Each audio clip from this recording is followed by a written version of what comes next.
Hello everyone and welcome back to my Bold and Beautiful 29 YouTube channel. I hope you guys are having a wonderful day. Before we start, please hit the subscribe button and give this video a thumbs up. Eric Forrester will feel like the company he erected from nothing is worsening right before his veritably eyes.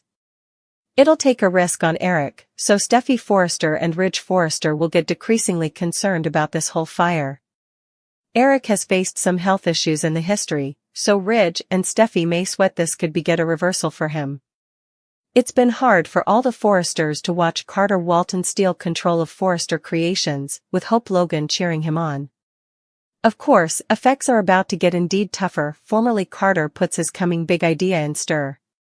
Carter's going to shock Brook Logan with a CEO pitch and push her to reclaim the CEO part, so she'll have a huge decision to make. Brook will eventually accept Carter's offer, but she may have some kind of plan in mind to repair the damage with the Forresters in the end. Whatever the case, Ridge will wind up mealy over Brook's videotape advertisement latterly this week. In the meantime, Electra Forrester will struggle to make sense of her blasting from the company. Although Electra just learned she's being let go, she'll obviously have some questions for Brook and Katie Logan, Heather Tom. Katie may ultimately call Electra's attention to the libelous prints that showed up in her inbox, but those snaps aren't what they feel to be. Remy Price made deep fakes, so Electra may scramble to explain that she's been targeted. Indeed so, Forrester Creations can't go a reproach right now, so Electra may have a hard time holding on to her jewelry design dreams. At Il Giardino, Spencer will pay Remy a visit and put him on notice. After Will expresses his fear that Remy will do commodity to ruin effects for Electra, he'll deliver a fierce warning. Still, also he'll have to answer to Will. Still, our B&B prognostications allude that Will could be playing with fire considering how deranged Remy seems, if Remy dares to hurt Electra in any way. Remy won't give up on Electra without a fight, so we'll bring you updates on all the scary news to come. Sheila Carter Sharp warns Remy Price. Electra Forrester is fired. Plus, the Forrester family urges Zend Forrester Dominguez to stay on board at the company. Eric Forrester is at the Precipice House with Ridge Forrester and Steffi Forrester Finnegan. Eric wants to know how they're going to deal with this. Eric wants to know if Brook Logan can reason with Hope Logan. Does Brook have any sapience about this? Ridge doesn't know, he wasn't with her last night. All three talk about how weird it isn't going to work. At the office, Carter Walton packs up Ridge and Steffi's things. Carter says he'll keep one of the prints. Hope comes in with coffee, and Carter updates her on all the work he's done so far. Carter is moving forward with turning Forrester Creations into a luxury brand. Carter mentions he wants to do it presto. Carter wants to hire Hope back, if she'll accept. Hope asks if Carter knows any attorneys who can look over the contract. Carter smiles. Katie Logan gapes at the filmland of Electra that were transferred to her. The camera zooms over to Il Giardino, where at the bar, Remy gapes at those same filmland. Remy flashes back to his muddy scheme. Sheila approaches, and can see Remy is detracted. Remy says he's just allowing about a friend. Electra is at work and announces she's requested an intern to help with a print shoot. Will Spencer jokes that he's not any old intern. Will and Electra prepare the room for the print shoot. Will addresses about the gratuities of the job. Electra plans on sticking around. Carter and Hope flirt while agitating the terms of her employment. Hope wants access to the man in charge. Carter says she belongs there. Hope gushes about how lucky she's to have Carter by her side. Carter says always as Hope gets a weird look on her face. Ridge, Steffi, and Eric are talking when Zend walks in. Zend says he heard about the preemption. Zend says he abnegated. I'm a Forrester. I stand with my family. Electra tells Will she texted Remy. Electra suggests they all hang out. Will asks if Electra is sure they've no way dated.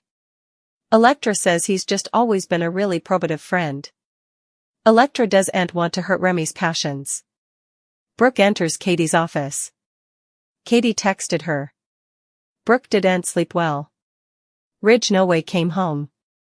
Brook still thinks effects could work out with a little time, Katie offers her support. Katie says Logan's take care of their own. Katie says there's commodity she needs to show Brook. Electra says Remy hasn't responded to her textbook yet. Will says that's strange.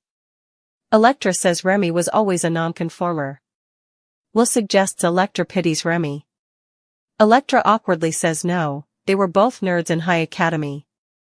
Will has a hard time believing that. Electra loved calculation and wisdom. Electra explains art as wisdom and addresses about the unique parcels of rocks and essence. It's really relatively emotional and Electra is completely geeking out. It's veritably cool. Electra adds that Remy was there for her during a delicate time.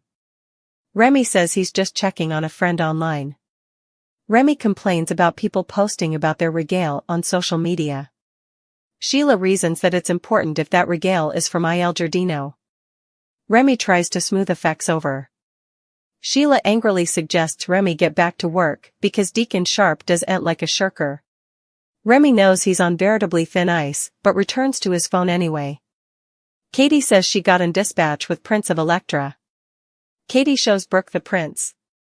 Katie doesn't know what to do. Katie explains her son is dating Electra. Katie says she doesn't know who transferred them and there was no communication, just the filmland. Brook is shocked. But Electra sounded so sweet and innocent, Brook says. Katie says Electra isn't sweet and innocent. Katie says they can't have any negative PR, not during an extremity like the preemption.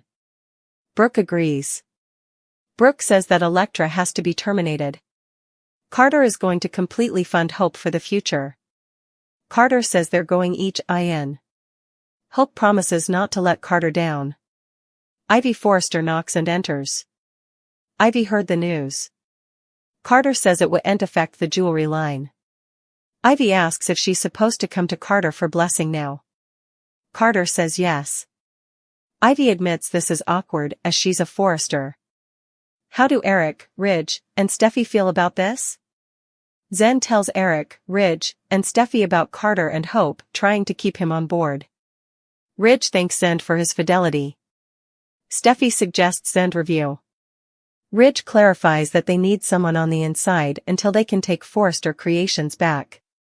Remy pet in his room as he thinks back to Electra saying they're musketeers. Remy also thinks about Will booting him out of Forrester Creations, also Electra rejecting him. Remy looks like he's about to cry. Katie says they need to suppose about the company and her son. Ivy enters.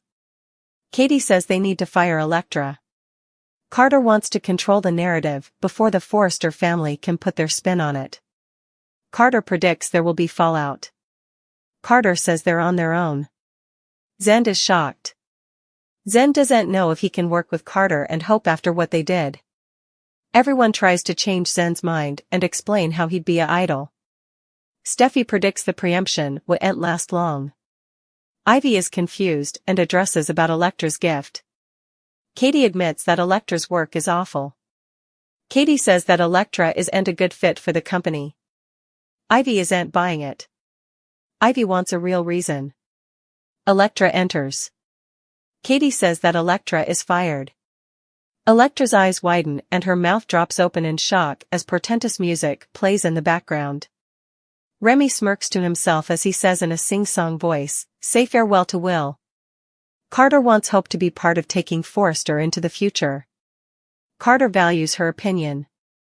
Hope loves having her opinion valued. Hope has faith in Carter's vision.